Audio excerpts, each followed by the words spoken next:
100%, 95%, 89%. A few marks higher, and suddenly you were smart. A few marks lower, and people looked at you differently. We live in a world where report cards are treated like report of a child's worth. Imagine a student coming home holding their marks card. Before anyone asks, "Are you happy?" Before anyone asks, "Did you learn something meaningful?" Before anyone asks, "Are you okay?" there is only one question: how much did you score?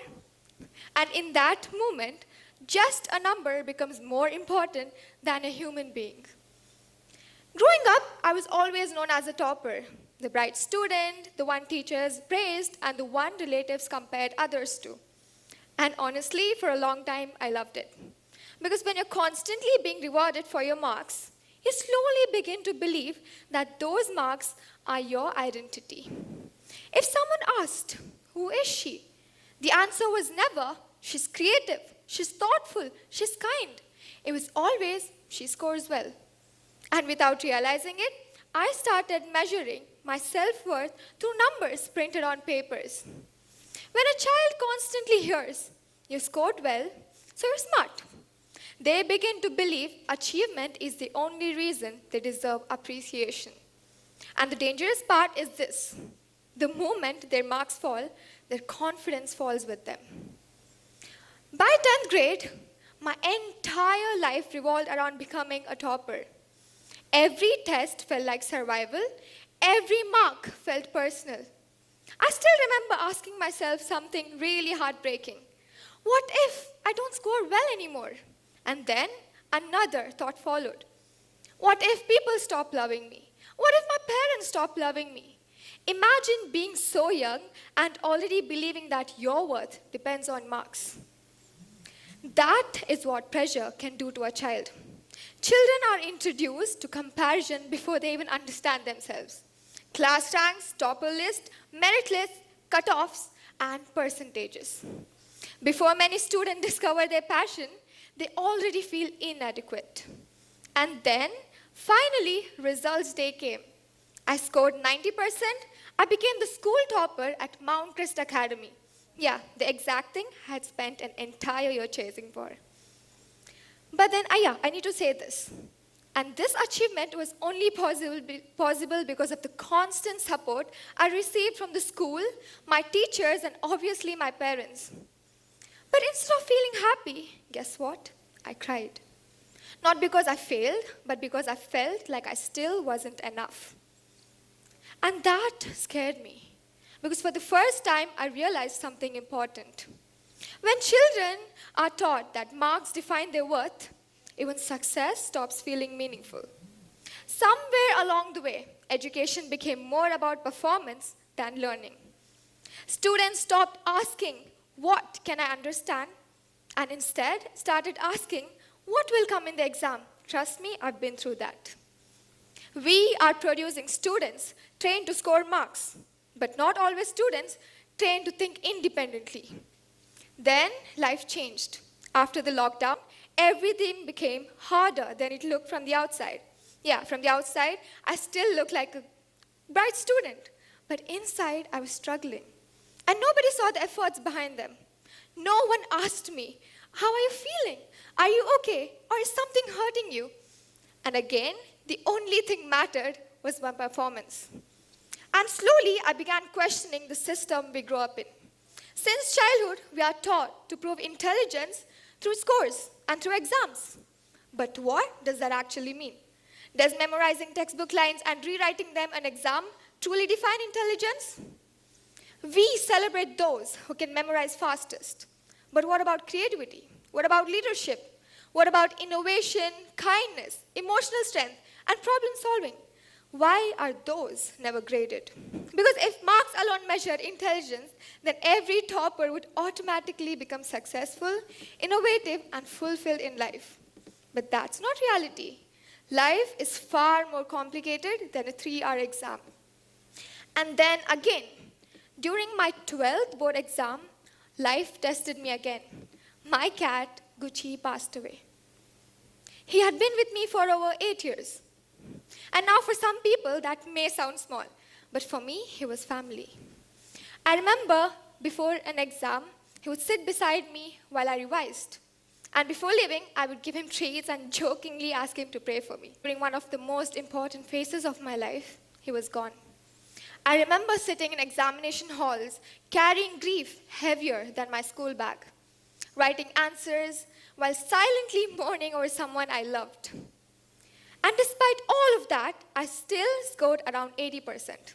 Yeah, not the perfect score people expect from a former topper, but today, those marks make me feel prouder than any rank ever did, because this time they represented something deeper than academic performance. They represented resilience and the ability to keep going even when life hurts. And that experience taught me something I will never forget. Marks can measure how you performed in an exam, but they can never measure the battles someone fought to get there. And yet, even after all of that, people still asked me one thing: why are marks less? Not, was it difficult for you? Were you handling everything? Just, why did you score so less? And that obviously hurt. Because that was the moment I realized that the world often notices your marks before it notices your pain. But somewhere through all of this, something inside me changed. I stopped wanting to prove my intelligence through scores. I wanted to discover who I actually was beyond them. I come from a family filled with engineers, doctors, and businessmen. So naturally, everyone asked me the same question: JEE or NEET? Not what excites me, what kind of life do I want, or what makes me feel alive. And honestly, something deep inside myself, I knew something. I didn't want my life to become another race for ranks. Because for me, intelligence was no longer about securing the highest score. It was about having the courage to understand yourself. And since childhood, there was one dream of mine that never left me. I wanted to become a pilot, not because it sounded impressive, not because someone told me to, but because flying made me feel alive. So for the first time in my life, I chose myself over expectations. So today, I'm a student pilot at Aerogenesis Aviation Academy, aiming to get my commercial pilot license next year. Not because I scored the highest mark, not because I secured the highest rank, but because I finally understood something very important. Success is not becoming what everyone expects you to be. Success is becoming who you truly are. We have built an education system where students are terrified of failure, a system where comparison is normal, pressure is glorified, and memorization is often mistaken for intelligence. And that's when education becomes training, not growth. Because intelligence is so much bigger than memory. A 3-hour exam can test what you remember, but it cannot measure courage, it cannot measure creativity, and it definitely cannot measure the strength it takes to keep showing up even when life becomes difficult. Growing up, I always knew that proving intelligence meant proving myself on paper. There are students sitting quietly in classrooms, thinking they are failures just because their marks are low. But what if the same student becomes a person who starts a company, creates art that moves millions, leads a nation, and changes someone's life? Would their report card still matter then? A person or a student, average or struggling in mathematics, may be brilliant in music. A student average in science may become an extraordinary leader. A quiet child in the last bench may one day change lives. But when one system judges everyone using the same scale, many intelligent people grow up believing they are failures. And maybe someone with incredible potential is slowly losing confidence because society convinced them that intelligence exists only inside report cards. And that is heartbreaking. We ask children, what did you score? But maybe the more important question is, what kind of human are you becoming? The truth is, marks measure memory far more than intelligence. Intelligence is not just writing answers in black ink on white paper.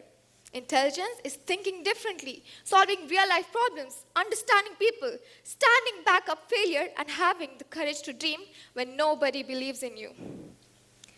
But the real innovation begins when someone dares to question the expected answer.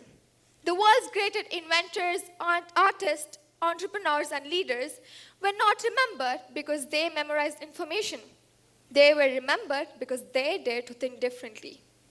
For years, I believed intelligence meant proving myself on paper. But life taught me something different. Maybe one day, I won't just write answers from textbook. Maybe one day, I'll write the textbook itself, with my own imagination, with my own ideas, and with my own voice. And that, to me, is real intelligence. Sometimes intelligence is having the courage to ask yourself, who do I truly want to become?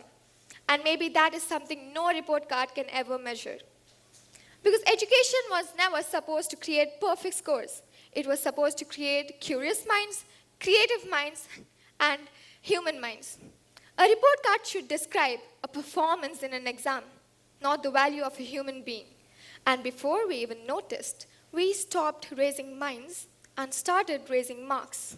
Thank you.